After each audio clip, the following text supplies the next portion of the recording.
fores por onde vais, sente os pés onde pousas. Se alguém disser coisas más, diz que não ouças.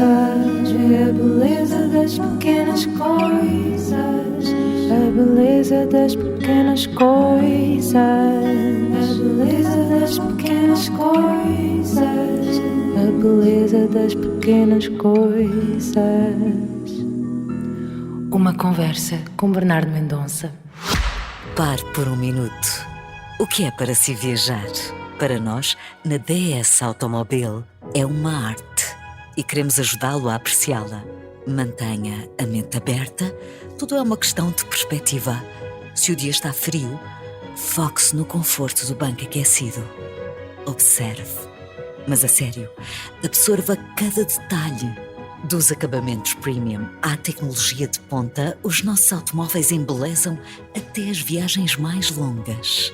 Reflita sobre o que vê, ouve e sente. Aprecie a paisagem, ouça o seu podcast preferido e deixe-se levar. Por que viajar indiferente quando há tanto para desfrutar? Entregue-se à arte de viajar. DS Automobile. Voltámos para a segunda parte desta conversa com a bailarina, criadora e escritora Diana Nips, depois de no final da primeira parte termos ouvido a intervenção da diretora executiva da Associação Acesso Cultura, Maria Vlachot. Bom, e ela fala desses teus lados de aparente contradição entre força e fragilidade, que já falámos um bocadinho, uma fragilidade que às vezes nos pode enganar porque és determinada, combativa e sabes aonde queres ir. Essa força vem da tua fragilidade? Também? Ai, a Maria é muito generosa, sei lá. A minha força vem da minha fragilidade. Eu sou muito teimosa e persistente e isto é uma coisa que sempre me caracterizou, que é, eu era a primeira a entrar no estúdio e a última a sair, portanto, eu sou persistente e eu acho que vem um bocadinho deste lugar de... Há uma coisa que é um problema e eu acho que as pessoas fogem dos problemas e eu não consigo fugir dos problemas até encontrar um lugar que o resolve. Portanto, eu para mim vejo um problema, há um conflito, há um evento, há um lugar, então tem que se resolver. Dedicas-te a resolvê-lo. Exato. E isso implica, lá está, a palavra que usaste, dedicação. Dor também. Implica, exato, falar-se nas coisas, confrontar-se. E eu sinto que as pessoas muitas das vezes fogem dos conflitos ou dos problemas, pronto, e eu não tenho essa competência. Muitas vezes criam maiores problemas, não é? Toda a gente estará a reconhecer-se, não é? Quando fugimos de um problema, aumentamo-lo, não é? Muitas vezes é uma Muitas bola vezes de cá neve. dentro ou cá fora, Exatamente. seja lá o que for. E essa bola de neve não é sempre... Pronto, eu acho que não faz sentido estar a propagá-la, então convém estar a resolvê-la. Pronto. Vem desse lugar, mas a Maria tem uma visão muito generosa da minha pessoa, pronto. Porque certamente que mereces. Ela fala também da tua inesgotável energia para te queixares. Gostei muito deste olhar da Maria. Esse gatilho para te queixares, para resistires, vem de sempre então, não é? Olha, não sei, mas é uma coisa que... Eu acho engraçado porque inesgotável força parece que eu sou uma fonte e é algo que eu não me considero, até porque vivo com dor crónica e isto torna-se muito complexo, esta noção de estar sempre esgotada, e isto se calhar é uma coisa que me define. Eu sinto que estou constantemente num lugar de esgotamento, mas também porque trabalho demais, porque estou constantemente neste lugar de puxar limites e reclamar dá muito trabalho. Reclamar dá muito trabalho, implica muitos e-mails, implica muitas batalhas que muitas das vezes não são humilhantes. E isto se calhar cito o Tito Mokopadiai, que está no ciclo também e que diz: eu tornei-me filósofo das minhas próprias humilhações. Eu sinto muito isso, eu trabalho muito em torno das minhas próprias humilhações. O que é que são essas humilhações? No caso do Tito, ele é um autor autista e, portanto, ele não comunica como eu ou tu, ele não fala, então a forma como ele comunica é através da escrita, e então muitas das vezes a forma como o outro percepciona é muitas vezes humilhante e não condigna, e o que eu sinto é que muitas das vezes estar a justificar a minha existência ou a minha pertinência ou o facto de isto não ser uma solução para alguém como eu, me deixa num lugar que pode ser humilhante. E na verdade vejo isto muito em trabalhos artísticos em que os corpos com deficiência estão expostos de uma forma que não é condigna. Tu já escreveste alguns textos que revelam essa crítica, espetáculos de criadores com grande nome, e que ninguém está a salvo de ter um olhar capacitista, artisticamente, a teu ver, menos interessante ou humilhante, posso usar a palavra que usaste.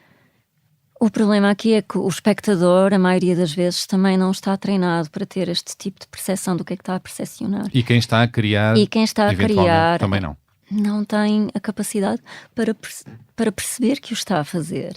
Então daí que eu acho que, ok, é muito... Ou seja, estamos a falar, desculpa, estás a falar de pessoas, de criadores, criadoras sem deficiência, com corpos normativos que coreografam... E não são treinados para olhar... Pessoas com deficiência. Sim, e aqui também estamos a falar de... Este mercado continua a ser importante de existir, atenção, é importante, continua a haver relações entre pessoas com e sem deficiência e trabalhos artísticos em torno do mesmo. Agora, se estamos a criar para pessoas com deficiência, também me parece que seria justo e mais, digamos... A palavra não a encontro, mas pronto. Mas eu acho que seria justo olhar para estes corpos e perceber, eu não tenho conhecimento sobre isto, então eu vou contratar alguém para me dar apoio nesta questão. E convocar conversar, pessoas dessas de um comunidades olhar externo para terem um olhar mais conhecedor, e isso falha em muitas áreas, muitas comunidades. Podemos estar a falar de pessoas com deficiência, pessoas transgénero, por aí fora, não é? Claro. E que também acho que seria muito generoso por parte destes criadores perceberem, eu não faço parte desta comunidade, os meus subalternos, que são subalternos, não terão capacidade muitas vezes para percepcionarem a forma como estão a ser expostos e muitas das vezes também não se sentem confortáveis em confrontar-me. Por causa da hierarquia nos lugares de palco. E então um olhar externo torna-se fundamental nestes casos e acho que isto faria toda a diferença no mundo artístico. E vamos à pergunta da Maria Vlachot. O que é que achas que devia ser absolutamente garantido num espaço de 5 anos para que mais artistas com deficiência possam florescer em Portugal? Que o ensino académico desse acesso e ferramentas para artistas com deficiência, mas também para os artistas sem deficiência perceberem o que é melhor trabalhar em práticas de inclusão. E, acima de tudo, haver programas específicos para criadores com deficiência que têm, como se diz, necessidades específicas e em função de que os orçamentos já são escassos e que muitas das vezes não conseguem ter o apoio ou o acesso às coisas da mesma forma que os outros e que têm outro tipo de especificidades. E como tal, isso é preciso ser tido em conta. E há muito caminho para fazer nesse campo. Sim, claro. Os portugueses irão votar domingo, dia 10 de março, para eleger o novo governo. Tens acompanhado os debates? Pergunto-te o que é que esperas que aconteça nestas novas legislativas? Espero que quem vá votar tenha consciência de que se há coisas fundamentais para mudar para além do sistema dos produtos de apoio e dos atestados multiusos e de darem apoios nas escolas de uma forma diferente às pessoas com deficiência ou alunos, crianças com deficiência, incluindo os pais, é fundamental que os projetos MAVI em torno de assistência das pessoas com deficiência para terem um apoio de uma forma à vida independente se tornem normalizados. Assististe aos debates? Não consegui assistir a todos, não, mas muitos deles nem sequer tinham língua gestual por parte dos dois partidos que estavam em debate. Infelizmente, como eu estou com 3 criações ao mesmo tempo e com um ciclo que mais parece um festival e entre artigos... Estás a fazer política de outra maneira, não é? Estou a tentar gerir a vida e a política e o meu próprio burnout. É essa palavra tantas vezes agora usada que muitos de nós também tocamos perto, na melhor das hipóteses, não é? É um sistema doente que capitaliza as pessoas de uma forma que não se torna justa. Também trazes para palco essa reflexão do burnout, de andarmos no limite. Eu trabalho das sobre a nossas forças. exaustão dos corpos e do esgotamento e escrevo muitas vezes neste lugar. Na verdade, esse é o meu lugar de existir constante. E reconheces nos outros corpos normativos e não normativos que andamos todos a esticar a corda. É um sistema doente. E enquanto capitalizarmos pessoas, enquanto produção de conteúdos massiva sem respeitar as suas necessidades, isto só está a propagar. E enquanto não soubermos dizer não e já chega, isto vai continuar. Falávamos há pouco, antes de começarmos a gravar, sobre sabermos praticar o não. Ando a conseguir praticar mais o não, falhando muitas vezes. Tu estás a conseguir fazê-lo, a praticar o não, para poderes dizer sim ao que realmente podes e te interessa fazer? É difícil, é uma gestão difícil, mas incluindo com a questão da dança, por exemplo, é um dos exercícios que eu faço com os meus bailarinos, que é tu deixares claro que isto não é consensual e quando algo está a ser trigger para ti e tu estás numa improvisação, de que forma é que tu consegues... Problemático, ou quando está a trazer uma experiência que pode ser dolorosa ou penosa. E de que forma é que tu és claro ao ponto de dizer não, eu não vou continuar com isto, eu não quero que isto que está a acontecer em cena. Pronto. E que isto é um dos exercícios que para bailarinos que estão a trabalhar em tempo real, de que forma é que tu fazes esta gestão, porque muitas das vezes estão-te ou a tocar, a dança toca, né? A dança toca. Em quem vê, mas tocam-se entre si. Exato. Agora... Sim, mas nem sempre o toque... O meu toque para com o espectador, para com a relação que está a coexistir, tem que ser consensual. Lá está. E esta noção tem que ser sempre presente. Mas nem sempre acontece entre performers o toque ser não, então consensual. esta hierarquia é muito clara e tu, às vezes temos que dizer não, eu não quero isto. E dizer isto a um criador quando tu estás a ser subalterno também é difícil, ou de que forma é que este toque não é ok para mim, eu não quero fazer isto, eu não estou ok com isto. No passado? Claro, então a gente está em constantes situações que muitas das vezes sentimos, eu não quero fazer isto, mas eu tenho que o fazer. É o meu trabalho e não... Eu não quero ir à Segurança Social e tenho que ir. É outro toque. Não é? A gente está sempre a fazer coisas que não quer fazer e depois ia perguntar, porquê que isto não é mais simples? Pois é. Passamos a vida nisto. Há o nisto. simplex, não quero falar disso. Exato, é isso. Mas sim, a maturidade, o conhecimento tem-te ajudado a colocares limites e a ajudares a tua comunidade ou as comunidades a colocarem limites e a pensar sobre os limites, não é? Sobre o autorrespeito, não é? E sobre o lugar onde existem, porque depois continuamos a propagar sistemas de opressão. Por exemplo, estás num palco, existe uma situação de discriminação por parte de um espectador. O que é que tu fazes? Vais continuar ou vais parar o espetáculo? O que é que se faz quando um espectador discrimina quem está em palco de alguma maneira? Acho que todos temos o dom de ser responsáveis pela situação.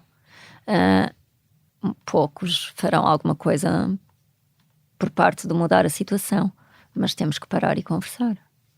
Porque se há algo que é um crime, é que estamos a falar de crimes, a discriminação é crime, ok?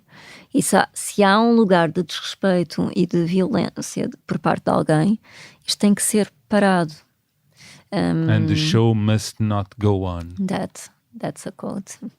Sim, o show não deve continuar. E se calhar, se o show continua, ou se isto aconteceu no espetáculo, é porque se calhar não houve um trabalho com esta comunidade para com isto não acontecer. E, bom, muitas vezes as coisas estão muito a quente e os performers, os artistas estão muito treinados de facto para continuar, se há uma tropeção, se há uma falha no texto, de facto o espetáculo tem que continuar, e quando acontece uma coisa muito mais problemática em palco... Mas se calhar também temos que ser treinados para saber lidar com isto. Com situações... Está um problema, então vamos gerir o problema. Caramba, nós fazemos teatro, então achas isso? Parar a cena e dizer, ok, vamos lidar com o acidente. Claro, se cair um projetor, eu vou fazer de conta que o projetor não caiu. Claro. Se cair uma vara de um teatro, eu vou fingir que não aconteceu. Se um performer desmaia, não faz sentido. Se falhar a luz, ok, é mesmo temos que perceber, ok, como é que vamos reagir com o imprevisto. Também falas disso nas tuas formações? Sim, muito. muito. Na verdade, recebo muitas mensagens de pessoas que me dizem: olha, aconteceu isto, não sei o que é que eu hei de fazer, o que é que eu deveria ter feito. Sou uma conselheira. Não matrimonial, se calhar também, não sabemos. Não quero, já saí dessa praia. Pois é. Os cupidos não costumam ser. Cupidos entre amigos não costuma funcionar muito bem. Não é claro. Há profissionais para Exato. isso ou noutros campos. Sem sair na política ou resolvendo a parte política, nestes últimos governos de Costa, passámos a ter pela primeira vez uma secretária de Estado cega. Ana Sofia Antunes, que já aqui esteve neste podcast, que é até agora a secretária de Estado da Inclusão. O balanço é positivo? Houve avanços importantes nas políticas dirigidas às pessoas com deficiência? Pergunto. Uma pessoa não muda um sistema, não é? E não podemos responsabilizar uma pessoa sempre pelos sistemas. E o que eu sinto que é o que estamos constantemente a fazer. Houve avanços significativos nos últimos anos, mas que não são suficientes e continuam a não ser suficientes. Também porque não se percebe muito bem para onde é que às vezes foi os orçamentos. Os orçamentos ainda são muito magros para esta são pasta. São magros e também não se percebe muito bem para onde é que vão ou como é que é a gestão. Diz-me uma medida que é urgente implementar. Continuamos a discutir que deve de haver fiscalização em torno dos edifícios públicos para a acessibilidade. Pois. Isso implica a vida de muita gente. Sim. Para se deslocar. Sobre barreiras arquitetónicas. E sobre os transportes, que continuam a ser ineficientes em torno das pessoas com deficiência. Por mais que se anda a pensar sobre isso há muito tempo, nos transportes. Mas continuamos a tapar buracos, né? Tapamos buracos nas estradas, tapamos buracos ali, pronto. Quero falar do teu livro Anda Diana, livro diário de autoficção, em que relatas o que foste passando desde o teu acidente. Vou pedir-te que leias um excerto e depois falamos sobre o livro. Vamos a isto? Acordo a fingir que estou feliz, coelhinho finge que está feliz, veste-me, enfia-me os calções e esquece de colocar as meias brancas de compressão. Descemos no elevador, o ar-condicionado está gelado, tento fechar o casaco, coelhinho fecha-me o casaco. Estaciona-me junto a uma mesa, esquecemos-nos da injeção. E agora? Esquecemos dos comprimidos. Pedimos uma lasanha e uma massa. Coelhinho decide empurrar-me para a casa de banho, dá-me a injeção, chega o pão à mesa. Eu não lhe chego. Coelhinho chega-me o pão. Enfia-lhe uma palhinha no copo, porque eu não consigo pegar nele. Pede ao empregado uma colher em vez de um garfo para eu conseguir comer. Comemos a deliciosa massa e lasanha que parecem ter saído de uma prateleira de congelados do Pingo Doce. Está escuro, é noite, estranho o quarto, acordo de 5 em 5 minutos com a garganta seca, o nariz entupido e sem conseguir respirar. De cada vez o coelhinho acorda-me e dá-me água à boca. Os alarmes não tocam. Para o comprimido da 1 da manhã, para o segundo comprimido. Preciso de um lenço, mudar a perna de posição, ir à casa de banho cagar. Comprimido das 8, comprimido das 9. E nós olhamos e penso, foda-se. Acordo destruída e murmuro um desculpa amor para logo depois os comprimidos. Olho para a caixa e falta tomar os comprimidos anteriores. Ups, o saco pendurado na algália continua vazio. Não mijei nas últimas 24 horas. As pernas começam a tremer, estou espástica. Coelhinho enfia-me no banho enquanto grita comigo porque não dormiu e estamos atrasados. Saímos com ele a correr e a empurrar a minha cadeira de rodas na alcatifa. Comemos croissants do buffet do pequeno almoço e o coelhinho dá-me a mão em silêncio. O coelhinho conduz o mais depressa possível para o centro. A algália entupiu, o mijo não corre para o saco. Minha barriga parece grávida de mijo. O coelhinho esforça-se. Tirar a Diana do carro, colocar a Diana na cadeira, trancar o carro, empurrar a cadeira da Diana pelos compridos corredores, parar bruscamente à frente da sala dos enfermeiros e a Diana quase mergulha na direção oposta, num malho estrondoso, no meio do chão. O enfermeiro Nuno olha para a Diana. A minha bexiga vai explodir! O coelhinho desliza-me a correr pelo corredor até me atirar para a cama. Agora, com o enfermeiro Nuno, despem-me e olham para a minha vagina, tipo, é suposto isto acontecer na tua vida? Não é estranho o teu namorado olhar para um enfermeiro e tirar um tubo de dentro do teu pito. O enfermeiro Nuno volta a enfiar um novo tubo e o mijo começa a escorrer. Ele corre o tubo e escorre até o saco. O mijo não para. E aqui estou eu, escachada, com os gajos a olhar para os meus ovários, como se fossem um quadro, enquanto eu mijo. Quando chega aos 600 mililitros, o enfermeiro Nuno clampa a algália e, aparentemente, se a bexiga estiver demasiado cheia, ao ser esvaziada toda de seguida, pode colar. Como assim colar? Volta a libertar a algália e o mijo volta a sair. Mijo 1 litro. O enfermeiro Nuno diz: tiveste sorte de não explodir. Fico muito mais descansada depois de saber isso.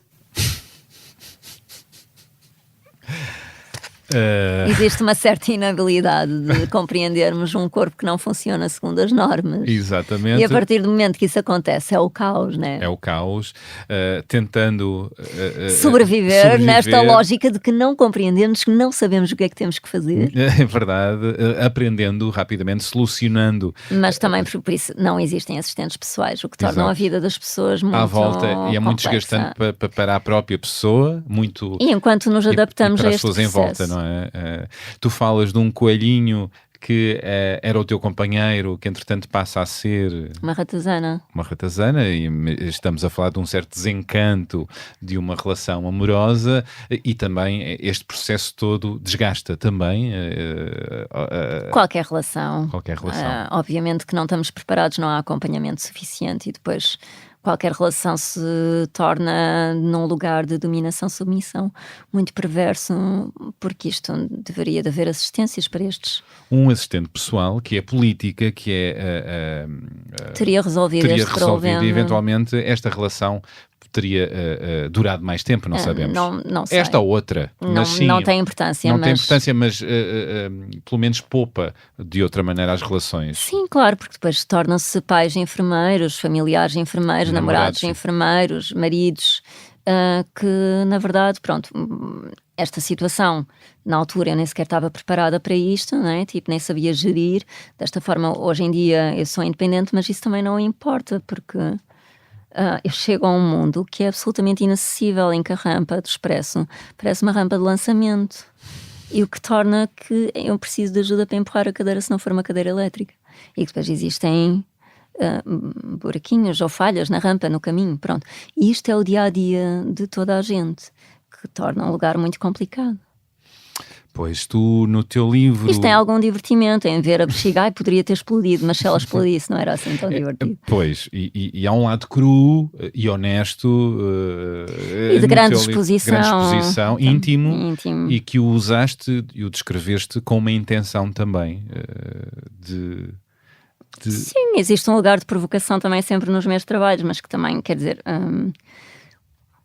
a própria pessoa que me veio da agente imobiliária leu o meu livro e ficou: eu agora olho para as rampas e para os degraus e só me lembro de Síria, né?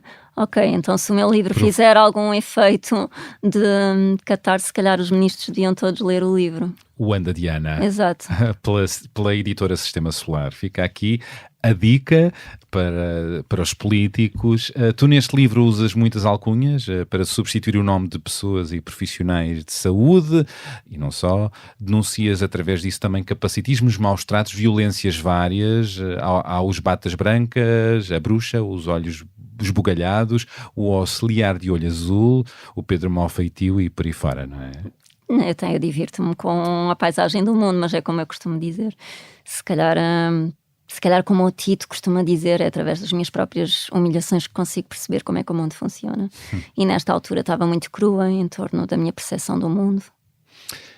Tu tens um humor muito cáustico, muito mordaz, com um olhar crítico muito interessante. Já o tinhas, imagino que o apuraste ao longo destes anos.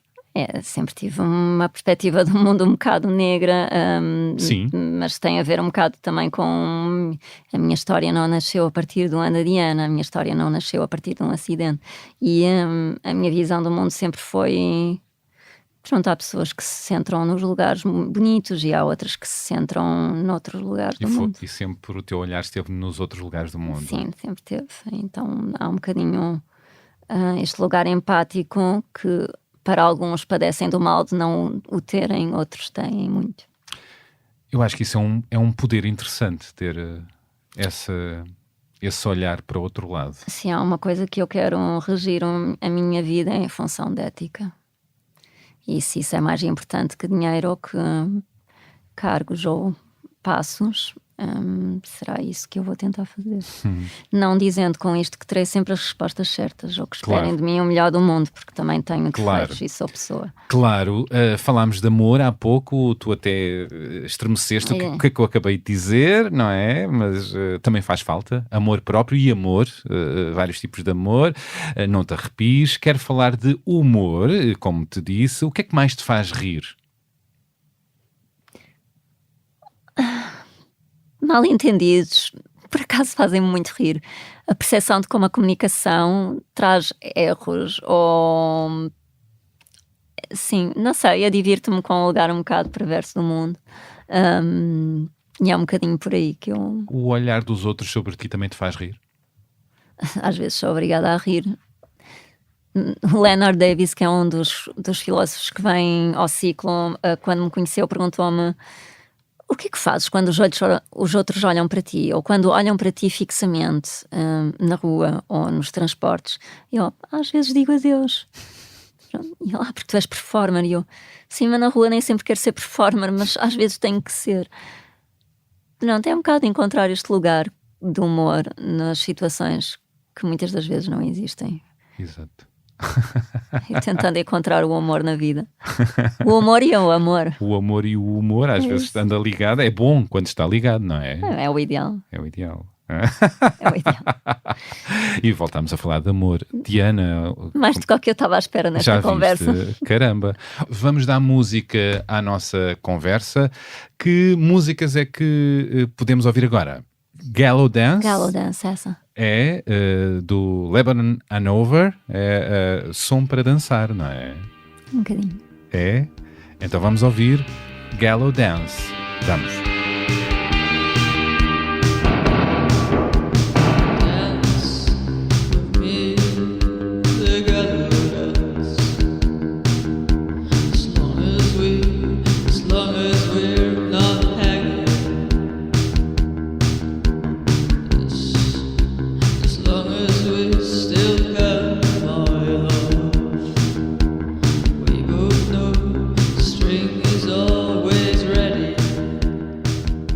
E mais? O que é que podemos ouvir mais? Tu falaste-me dos Tweet Tweet Tweet. Eu gosto Sleaford dessa música. Mod. Eu danço isso para tomar banho. Ah, é? Música para tomar banho? Eu gosto de tomar banho com música e é quando eu fico a ouvir as músicas em loop. Então esta música ajuda-te nesses banhos. Eu tenho qualquer coisa de ouvir músicas em loop interminavelmente. Sou capaz de estar a ouvir a mesma música a tarde inteira. E eu faço a mesma coisa com músicas para banho. Ouvir a mesma música o tempo Músicas para banho. Vamos a isto. Vamos lavar-nos com, com este som. Vamos.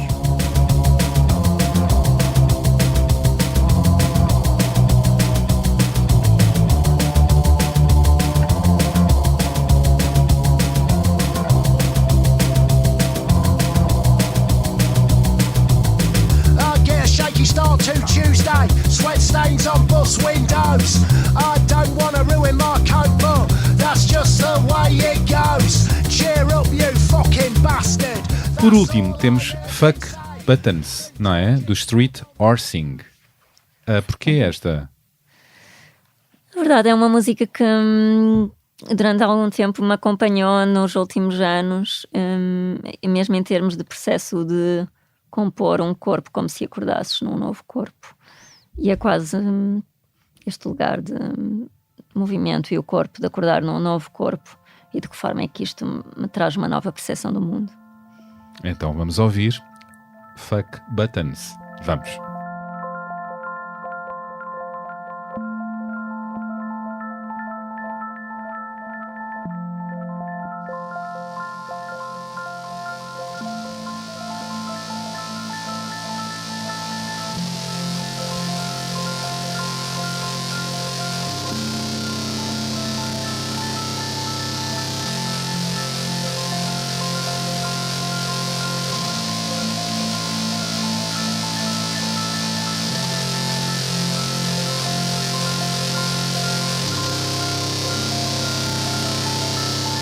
Maravilha, obrigado.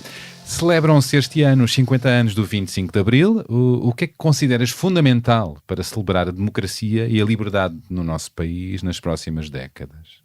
Tu tens um cravo tatuado? O que é que tem? Eu vi uma flor num dos teus braços. Ai, meu braço errado. É um cravo. Na verdade, é uma rosa É uma do rosa. príncipezinho que parece um cravo, mas que eu considero que também poderia ser um cravo. E o que é que simboliza? É uma homenagem a uma pessoa que me era muito querida, que era a minha tia-mãe, que era escritora. E então, também era professora de literatura e de latim. O latim eu nunca cheguei a aprender, mas pronto. Mas há aí amor também e uma boa memória. Foi a minha primeira tatuagem, eu era Foi. novinha. Novinha. Mas a pergunta que eu te coloquei é: o que é que consideras fundamental para celebrar a democracia e a liberdade no nosso país nas próximas décadas, agora que celebramos os 50 anos do 25 de Abril? Continuarmos a ter razões para celebrar o 25 de Abril, não nos esquecermos daquilo que foi feito na história. Isto para mim é muito importante. E ouvirmos os relatos reais e cruéis do que é que foi a história. Não nos esquecermos do mal que foi feito, do bom e do mal que foi feito no passado. Não é? E que queremos continuar a existir numa democracia que aceita tudo e todos por aquilo que eles são. E a diversidade de pessoas. Sim. E não vivemos numa espécie de ilusão de que somos todos iguais e que só há uma forma de existir e de ser. Não somos todos iguais. Não somos todos iguais, não queremos ser todos iguais. Senão vamos ao supermercado comprar todos batatas fritas da mesma marca, né? Quer dizer, não faz sentido. Até porque essa premissa de sermos todos iguais vai criar práticas de exclusão, vai criar comportamentos que são ditatoriais. Somos todos imperfeitos, não é? Imperfeição não é um defeito. Sermos diferentes não é um defeito. E há essa consciência? Eu acho que não. Eu quero acreditar que continuaremos a lutar pela democracia, que não é uma visão única. E a imperfeição é bonita? O estranhamento, a imperfeição são deslumbrantes. A beleza é um bocado Maçadora. em torno de uma opinião específica, e eu não considero que beleza seja uma opinião. Ela existe, está presente e não deve ser tomada em conta disso. E é subjetiva. O que é belo, não é? Sim, mas também não podemos discutir certas coisas em torno de opiniões. Eu acho que o belo pode ser subjetivo, mas há coisas que não devem ser subjetivas. E o estranho é interessante. Sim. Na vida e na arte. Eu sempre me considerei estranha, portanto eu acho que existe eu interessam-me coisas estranhas. Coisas que não são óbvias, não são perceptíveis pelo olhar simples. Interessa-me esse lugar. A estranheza das pequenas coisas. Sim. Mudei um o título. nome. Sim. A vida tem sido boa para ti? Repito sempre esta pergunta para toda a gente. Eu estou muito grata pelo caminho que tenho conseguido. Também foi... A minha vida é dura, mas sempre foi. Mas eu costumo dizer que há pessoas que nasceram com os pés virados para a lua, em que a vida é simples e que tudo simplesmente corre bem. E há outras que têm que lutar muito mais para conseguir as coisas. Eu sou dessas. Mas também, se calhar, não sei... Não quero discutir privilégio, percebes, em torno desta pergunta. Acho que tens que ter um lugar de privilégio para estar nesse lugar de nascer com os pés de fora para a lua. E então, lutar também não o vejo como um problema, mas que me traz coisas boas. A vida, sim, trouxe-me coisas boas, traz-me coisas boas todos os dias. Quando somos obrigados a lutar, eu não quero romantizar isto. É problemático isto também, romantizar o caminho difícil, mas às vezes, indo pelo caminho mais difícil, quando não é tudo dado, o resultado, por vezes, é muito melhor.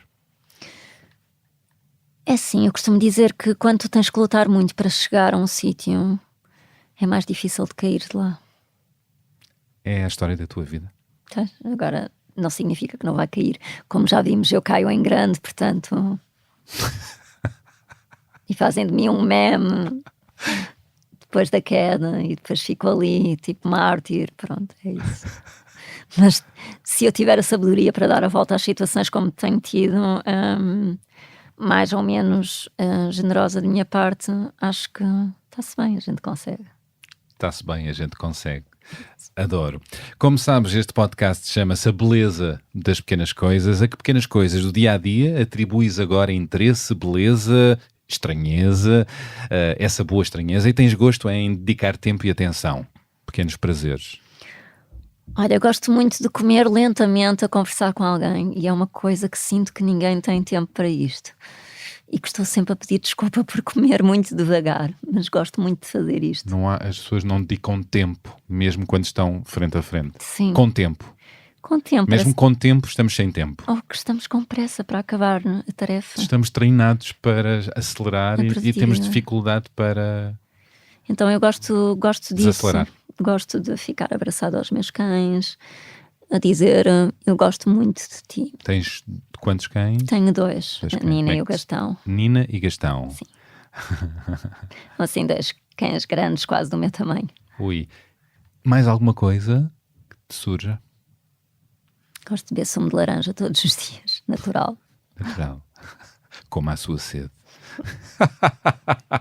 Obrigaste-me a fazer um anúncio. Sem marca. Pode ser que seja patrocinados com algum. Por uma marca qualquer. Exato. Obrigado, Diana. Obrigada. Fico muito contente de estar aqui contigo. Eu também. É um privilégio. Para mim também. Ia-te pedir uma frase, 2 frases, 3 frases para convocares as pessoas a irem ao teu ciclo Corpos Políticos. Gostava que o ciclo trouxesse um lugar que nos faz refletir em torno da nossa própria experiência e de que forma é que podemos mudar o que está à nossa frente. De que forma é que as minhas atitudes geram ou não generosidade para com o outro. De que forma é que a minha percepção do olhar é atenta e generosa ou perversa. E trazer esta reflexão para os nossos dias. O que é que a minha presença altera o que está à minha volta? E este ciclo dos corpos políticos é quase de que forma é que estamos todos juntos ou não. Que bom. Até dia 16 de março na Culturgest. Obrigado, Diana. Obrigada. E terminou assim este episódio com a bailarina, criadora e escritora Diana Nips. Espero que tenham gostado e, se sim, façam-se ouvir, enviem críticas, sugestões, opiniões, partilhem o podcast com a malta boa que vos rodeia. Se quiserem, enviem-nos um e-mail para o e-mail do Bernardo Mendonça @gmail.com. Gostas do meu e-mail? É ótimo. Ridículo. Gosto sempre de vos ler. Como sabem, o genérico deste podcast é da autoria da Márcia, feito com a colaboração de Tomara. As fotografias são de Tomás Almeida e a edição áudio é de João Ribeiro. E pronto, é tudo por agora. Volto para a semana com mais uma pessoa convidada. Até lá, já sabem, pratiquem a empatia e boas conversas. Que frase é que poderias usar para terminar? Sejam generosos. Sejamos generosos. Sejamos generosos Isso. e generosas. Sim. Generosos. Obrigado, Diana.